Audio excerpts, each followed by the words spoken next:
Dito sa pagnenegosyo, hindi everyday pumapabor yung swerte sa atin. Pero ang experience ay ang the best teacher. Mga ka-native, bad news. Meron tayong problema ngayon. Mas mabilis kasing dumadami yung population ng upgraded native chicken kumpara sa ating pure native at saka sa ating mga heritage. Pwede po itong mangyari sa inyo kapag meron kayong tatlong breeds katulad sa akin, heritage, upgraded at saka native. At isang paraan lang po yung naiisip ko para ma-solve yung problema na ito. Yung mindset kasi ng ibang buyers, sila na yung gustong mag-produce ng ating upgraded native chicken. Bibili lang sila ng native chicken sa atin at ang ating mga heritage. Tapos pag ginaros yun, magiging upgraded na. Kaya yung iba, yun na lang yung binibili nila, yung pure na heritage at yung pure na native. So hindi na sila bibili ng upgraded. Kaya naisipan ko, mag-reduce muna sa pagpaparami ng ating mga upgraded. Kasi sa ngayon, sila po yung pinakamarami. Papansin nyo, last few days, konti lang yung ating heritage chicken dito sa ating breeding pen number 3, no? Dahil yung mga babae ng ating yung mga babaeng mga anak nila is napupunta dito sa ating breeding pen number 2. And yung mga lalaki naman sa ating breeding pen number 1 is napupunta dito sa ating breeding pen number 2, no? So kaya mas dumami dito sa ating yung ating mga upgradeds. So yung ginawa ko muna sa ngayon, yung mga natitira lang dito na mga kasi gusto ko yung itira talaga dito is yung pure na upgraded, no? Hindi na tayo kukuha sa susunod dito sa ating mga pure na heritage. So yung magiging andito na lang sa susunod is yung pure na upgraded native chicken, and kukuha lang ako ng similya galing dito sa ating breeding pen number 3, which is yung mga heritage, para yung ma-produce na similya dito sa ating upgraded native chicken is siguro mga 60% dito sa ating heritage, tapos 30 to 40% na lang yung ating native chicken. Kasi gusto ko mas malaki talaga yung upgraded. Napansin ko kasi sa anak nila ay 50-50 talaga yung itsura, no? At yung laki 50-50 talaga. Gusto ko kasi mas malaki pa rin yung upgraded native chicken talaga, no? Tsaka may pag-asa lang, no? Siguro sabihin natin mga 30 to 40% din yung makukuha niya lang na genes galing doon sa ating native chicken. Yan. So upgraded talaga yung ipoproduce natin dito, at hindi din po magsisisi yung ating mga buyers. So bakit ba ako nag-produce ng upgraded native chicken? Ang upgraded native chicken kasi, kung napapansin nyo, no, mas malalaki sila kumpara sa ating pure na native chicken. At yung lasa nito, halos same lang po, no? Iba kasi talaga yung lasa ng native chicken. Tapos sinaluan pa ng medyo magandang karne, which is yung heritage chicken natin. Magandang karne, both native chicken and heritage chicken, pero yung mas malasa is yung native chicken. And marami nagsasabi na yung the best na karne na hinahanap ng tao is yung upgraded native chicken, no?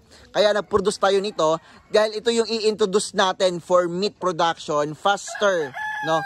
Yung ating heritage chicken kasi pwede siya maging for meat production. Siguro ako lang siguro yung may for meat production ng pure heritage chicken na mura, no?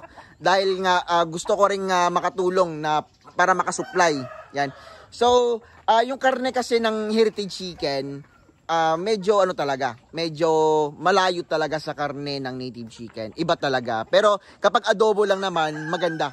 Pero kapag tinola, the best talaga yung native chicken. Kaya yung ginawa ko na lang is nag-upgrade ako.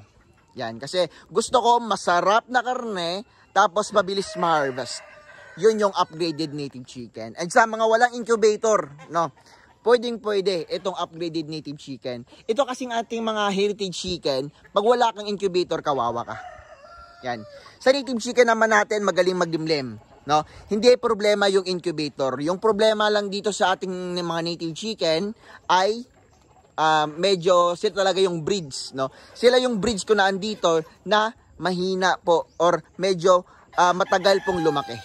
Pero pag naka-brooder type siya, mabilis naman. And dito sa ating mga pure native chicken, yung mga andito po is magaganda, no? Mga selected ko ng mga roosters and breeders. Yan. Dahil may lumalabas, no? At may mga native chicken na mga malalaki katulad ng basilan and mga ating mga Huluwano. Yan. At may cross na po ito ng Bisaya. So, yung ating linyada talaga dito is Huluwano, Bisaya. Yan. Tapos yung mga porma na Manila is parang Shamo kasi may lumalabas talaga minsan na mga malalaki. And yung mga malalaki, pinapaiwan ko talaga yan para magiging breeders. No?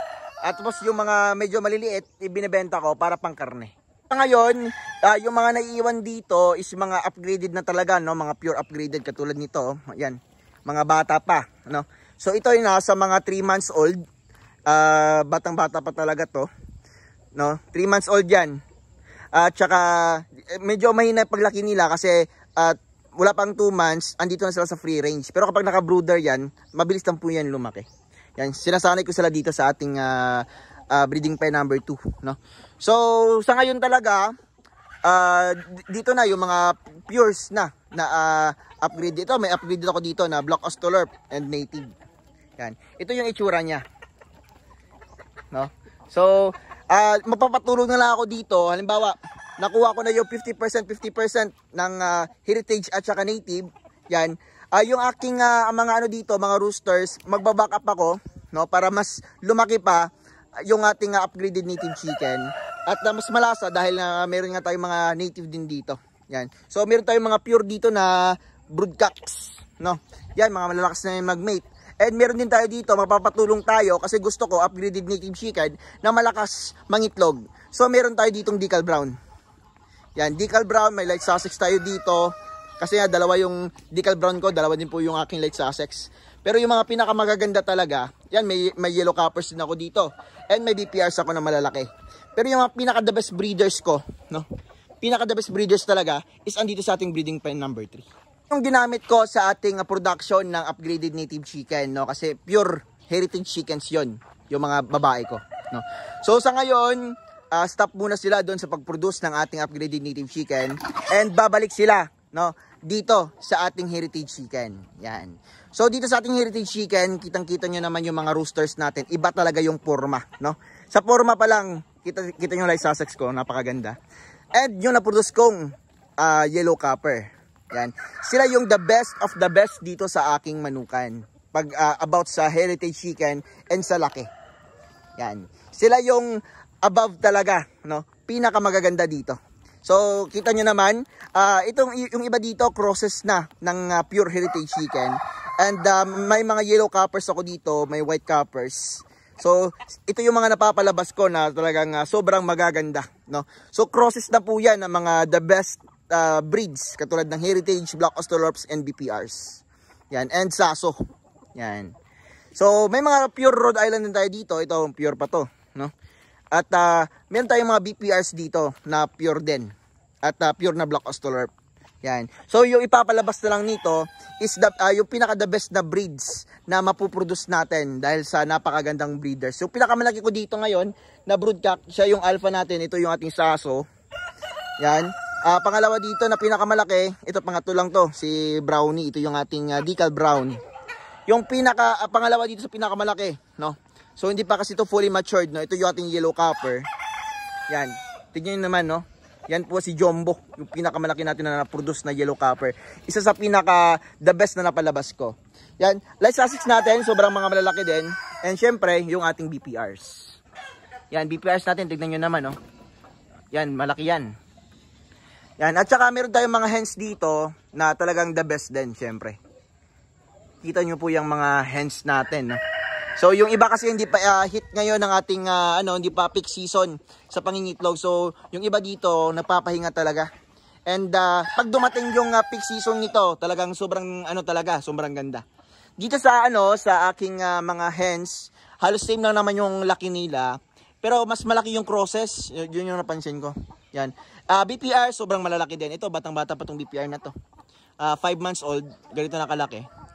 Yan, dito lang yan lumaki dito sa ating bagong manukan eh. Yan o, kita nyo naman, batang-bata pa.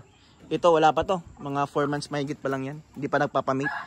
Ito, yan, 5 months old, nagpapamate na. Ito yung ating, isa sa pinagmamalaki din, no? Ang ating naked neck. Yan, ito, crossbreed na to ng naked neck galing sa DA. At Rhode Island Red. So ganito yung forma niya. At meron din akong cross dito ng BPR and Rhode Island Red. Ito yung itsura niya. Yan. BPR, no? Cross sa Rhode Island Red. So may pagka ano lang yan, may pagka barred yan, no? Napakaganda. Batang-bata pa yan pero nangingitlog na. So napansin ko kasi dito sa Heritage, mabilis silang mag-matured. Yan. At basta't maganda yung area nyo, malaki, mas mabilis silang mag-matured. Yun yung napansin ko. So dito napapansin natin, no? Sobrang relax talaga sila. And yung mga bagong hens na galing dun sa breeding pen number 2 natin ay dito, parang naninibago pa. Yan. Sa ngayon, madami na tong ating breeders dito sa ating breeding pen number 3. Dagdag pwersa. And next month, yung mga manok natin sa nursery station natin ay ibabagsak natin dito sa mga breeding pens natin. And isa-select natin ng mabuti yung pure upgraded native chicken. Papares natin sa mga pure heritage chicken ng mga broodcocks. At may mga native din ng mga malalaki. Ito yung aking mga broodcocks dito na native sa ating breeding pen number 2. Sobrang malalaki din. No? So hindi pa pala mag-aaway yung mga roosters pag nasa edad pala ng 4 months, 5 months, no? 6 months, medyo ano pa yan, hindi pa masyadong matapang. Pero pag umidad na po yan ng mga 1 year or mga 10 months, 12 months, 11 months, yan. Mag-aaway na po yung roosters nyo. So dapat ibahin nyo po talaga yung roosters kapag sa ganyang edad na, no? So maganda bumili kayo ng rooster yung medyo bata pa, no? At saka syempre hindi talaga mag-aaway yung rooster nyo kasi kapag matatanda na magpapatayan talaga yan. So sayang yung pera nyo.